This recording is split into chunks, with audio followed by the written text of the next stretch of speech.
It's the same dude. He just needed the rock. How high are we taking this guy, man? Like, he's got to be the 1.1 next year, no? Jonathan Taylor might legitimately be the best running back in the league.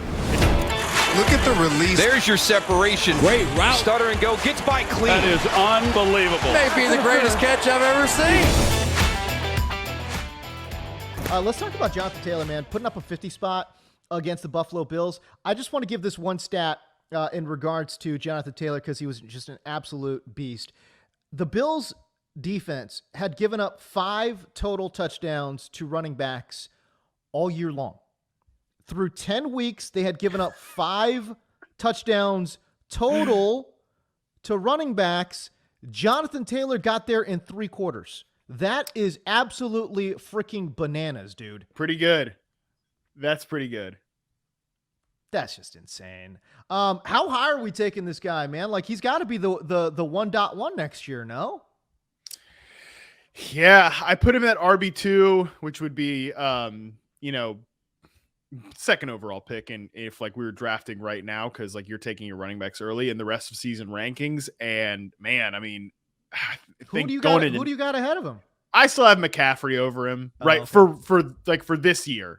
But I don't know, man. Like, Jonathan Taylor might legitimately be the best running back in the league. It's like, yeah, obviously, Derrick Henry will be back at some point. Nick Chubb is like an explosive runner, but like they throw to Jonathan Taylor a pretty decent amount. And, I saw that clip from the in-season Hard Knocks going around on Twitter where Chris Ballard, it was basically like, we think this guy's like a top 5 offensive weapon in the league, not top 5 running back, not top 5, whatever, like literally top 5 offensive weapon. And like, I'm kind of inclined to agree with them. And I think this is an interesting discussion too, just because like the theme of the NFL season is like these teams that are so pass heavy, but can't run for shit. The Bills, the Chiefs, they're just getting flummoxed by these covered 2 deep safeties. Like, now that's the new wave of the NFL is the teams are playing defense that way. They're not doing the single high old Seattle style stuff. Teams like Jonathan Taylor led Colts, and the Browns to a lesser degree with Nick Chubb. It's like, that's where they get their explosive plays, like through Jonathan Taylor. Obviously they throw deep to Michael Pittman a little bit too, but it's like unbelievable. I think he would be the 101 pick in 2022 drafts. Like, and we've barely seen him like get a full workload, like Frank Reich did say that coming into this week, like we got to start getting this guy more involved. Like we got to get him more touches. And I think they're right.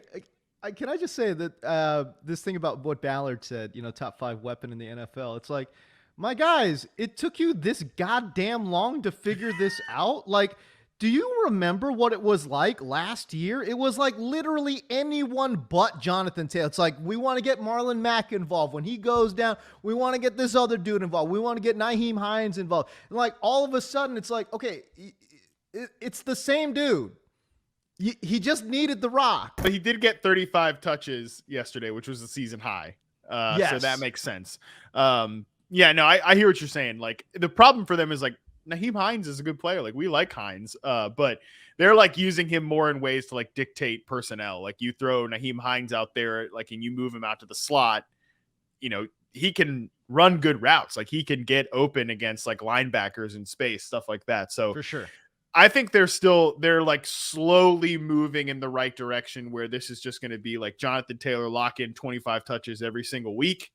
And like they'll figure out what to do with Hines. Like, Marlon Mack's been inactive for weeks now. Like, he doesn't do anything anymore. Right. That guy Wilkins is gone. So yeah, I think we're going in the right direction with Jonathan that Taylor, guy sure. Wilkins. To that point, okay, the first 6 weeks of the season, right, he averaged 17 touches per game. Jonathan Taylor did. And since week 7, so over the last 5 games, first 6 weeks, he averaged 17 touches. Over the last 5 games, he has now averaged, 24 and a half touches.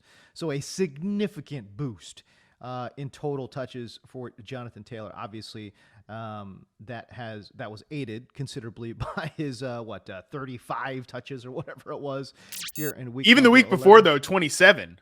So it's like his 2 biggest numbers have come in the last 2 weeks, which is really good to see. Yeah. Yeah, no, I know.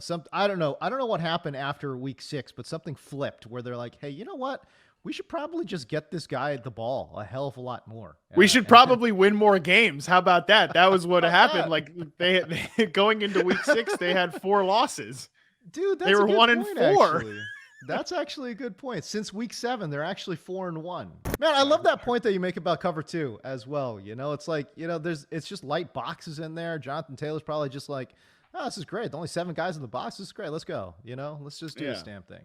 That's great. Well, and it's like these teams like Buffalo and Kansas City, it's like they just either can't or won't, you know. It's like, and I get it. You're not going to give like Zach Moss 25 touches or something like that, or Devin Singletary or Matt Breida, but it'd be nice. I mean, imagine Kansas City. By the way, Kansas City took Clyde Edwards-Helaire ahead of Jonathan Taylor in that draft. The sad thing about that, though, is that if Jonathan Taylor were on Kansas City, he wouldn't be.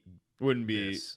I don't know. No. I mean, he's like freaky good though. He is ridiculously good, but I mean, I think a lot of it is like scheme fit, right? So like so Wisconsin runs all this gap zone, like gap stuff, and Colts are much more, you know, gap oriented than zone. They run a little inside zone too, but like it's mostly gap stuff, right? So like, and then in Kansas City, I'm like 99% sure it's like mostly like zone type blocking, right? Like, and so like would Jonathan Taylor fit into that? Plus you know, Andy Reid wants to like have a pass catching option. Is Jonathan Taylor a pass catcher? I mean, he might caught be, more passes. He's more passes per game than freaking CEH this year. That guy doesn't get the ball hardly at all through the air. So shoot, that's a good point too, man. That's a good point. Anyway, it's like if you're gonna take a running back as a luxury pick, maybe take the better running back. But whatever. That's a good call. Very good point.